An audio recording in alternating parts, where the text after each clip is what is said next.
Hello guys, welcome back to my channel. So today I will be doing a book review. I will be reviewing a book entitled Americanah. Americanah is a book written by Ngozi Chimamanda Adichie. It was published in 2013.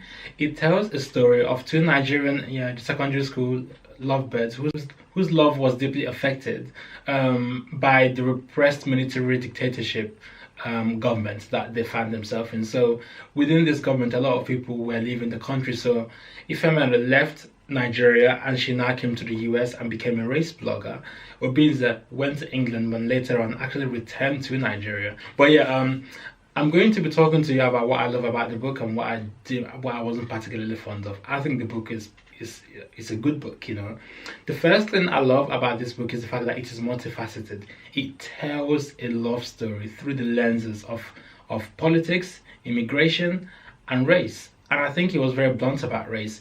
A lot of Africans are able to relate to her in this book, in the sense that you don't really discover that you're black until you leave your country and go to a different country where race is political, and that being black isn't just about, oh, you're black. Is that being black meant something, and what it meant wasn't quite, it wasn't quite good. Something I love about this book is the fact that there were many themes that were explored, but then all those themes still centered around the love that existed between Ifemelu and Obinze.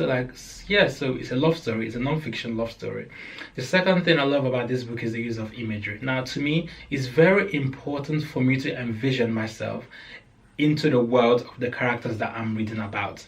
If I don't envision myself there, then I'm sorry, the book is poorly written. That's just how I read. Like, I need to see myself there. I think one example of when Chimamanda used imagery really, really well was there was a scene in the book where Ifemelu and Obinze, they were in the Range Rover and they were singing this chord called Ifunanya. Ifunanya is a Nigerian song. I think probably when the book came out was when that song was huge. It was a huge song, guys. And then they were singing Onye Mbunobi. They were rhyming to the lyrics, and the way Chimamanda described that moment, I felt like I was there, I felt like I was in the car with them, observing how romanticized and how, just observing how romantic they were towards each other, and just having a beautiful moment together as a couple. And I felt like she did it perfectly, particularly in that scene. Another scene was there was a bit where Ifemelu was talking to her friends in her secondary school. They were having a discussion about their perceptions of Europe and America, and actually the Tochi was one of the friends, so hey, I'm in the book too. So yeah, they were having a discussion about that. And then I think one thing that really stood out for me was it kind of took me back to when I was a child and the things that I would talk about with my friend in school, So I think that scene was really, really good. In my opinion, I felt like she used imagery accordingly throughout this book to capture the inexplicable love that existed between Ifemelu and Obinze, despite living under repressive military government that was characterized by political uncertainty. Now, the third thing that I love about this book is how Nigeria was actually portrayed.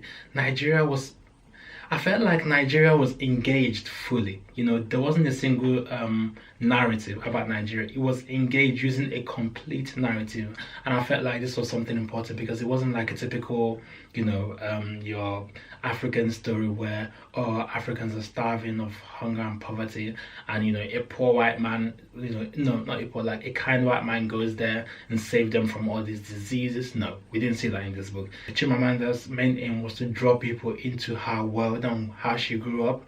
And I felt like a lot of the characters and a lot of the scenes in the book, people from other African countries or even Asian countries can actually relate to. It's not just about everyone is dying of hunger and poverty. No, people still live, people still fall in love.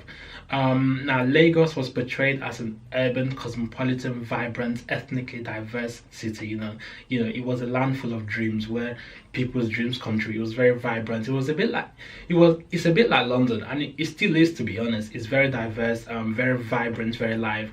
Abuja, on the other hand, was portrayed as a city that's made of power. I just love that it's just made of power because there's so many politicians. Now, Abuja is my scene in Nigeria. Lagos is nice, but I'm not really, I'm not one of those people that will be like, oh yes, Lagos. I don't know, maybe because I didn't grow up in Lagos. Maybe that's why, but I grew up in the East, but if I wanted to live in Nigeria, and I would prefer to live in Abuja, to me, yeah, I just like a quiet area and a classy area because Abuja is very snobby-ish. So I feel like yeah, Abuja was described as a city that smelled of power. Actually explored one of the effects of the Biafra War, which is that Igbos are not ashamed to speak their language because we are defeated people. We were defeated during the war, which is true because there's many Igbos who don't speak their language, and who have no intention of learning. I mean, I think it's a different thing if you can't speak but you want to learn. But then it's different if you can't speak and you don't want to learn because in your in your mind Igbos are westernized. That's stupid saying that I can't even stand. Yeah, so I do believe that Nigeria was engaged using a complete narrative. Like the topic of Nigeria was engaged using a complete narrative. And I mean, we get to read about the middle class Nigerian, the people in power, the things, just so many things going on in the country. We also got to read about the fried plantain seller, the akara seller. So the third thing that I really loved about this book was the way the sentences were beautifully constructed. To me, if I'm reading a book, I don't know about you, but I find sentences, like some sentences that I'll just read and I'm like, this is just lovely because I just love reading. The book begins with a complex sentence of Ifemelo differentiating Princeton from the other cities that she had actually been to. She was differentiating it from Baltimore to Philadelphia. And I thought that was beautiful because using a complex sentence at the beginning of a book is good because it just sort of gives you a little bit of an overview of what the book will be about. It draws you into the characters as well.